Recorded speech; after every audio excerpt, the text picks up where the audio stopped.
পুরান ঢাকার নিমতলী ট্র্যাজেডি দিবস আজ 2010 সালের এই দিনে আগুনে প্রাণ যায় অন্তত 124 জনের, ঘরবাড়ি পুড়ে আহত হন আরও অর্ধশতাধিক। 13 বছর আগের এই মর্মান্তিক ঘটনাকে স্মরণ করে নিহতদের প্রতি শ্রদ্ধা জানিয়েছে আওয়ামী লীগ ও দলটির সহযোগী সংগঠন সহ নিহতদের স্বজনরা।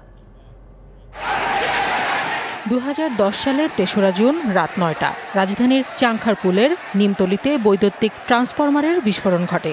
আগুন ধরে যায় পাশের প্লাস্টিক কারখানায়। কারখানাটিতে ছিল দাহ্য কেমিক্যাল গোডাউন। মুহূর্তে আগুনের লেলিহান শিখা ভয়াবহ রূপ নেয়।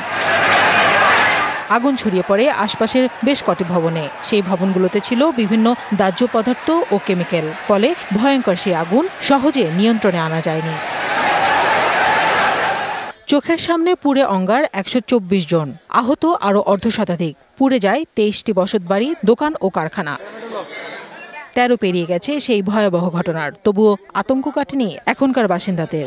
আমরা দোকানে আছে, দিনটা খুবই খারাপ লাগতেছে আমাদের। আমার মা পাইতেছে না, বোন পাইতেছে না, মায়েরা পাইতেছে না, আমার খালারে পাইতেছে। আমি খুব আমরা আছি এখন মাঝে হয়েছে এই মুহূর্তের মধ্যে এতগুলা লোক আমার এলাকা থেকে সব চিরবিদায় হয়ে গেছে। এই জন্য কারা দায়ী? আমরা সবাই দায়ী। পুরান ঢাকায় এই হিবিজিবি, এই চিবিচাবি গল্লি যেই পর্যন্ত এলাকা প্রসারিত না হবে এই পর্যন্ত ঝামেলা থাকতেই পারে। এদিকে আওয়ামী লীগ ও দলটির সহযোগী সংগঠনের পক্ষ থেকে নিহতদের প্রতি শ্রদ্ধা নিবেদন করা হয়।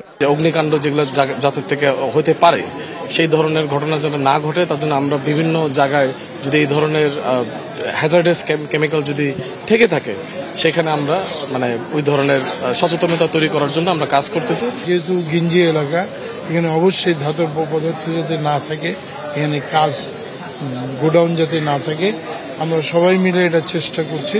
হয়তো আমাদের অভিষ্ট লক্ষ্যে পৌঁছাতে একটু দেরি হচ্ছে, কিন্তু হবে বলে আমার বিশ্বাস। পুরান ঢাকায় কেমিক্যাল গোডাউনের বিষয়ে কঠোর নজরদারি ও এর বিরুদ্ধে কাজ করা হচ্ছে বলেও জানান তারা। কোহিরিন ফারহানাজ, ডিবিসি নিউজ ডেস্ক।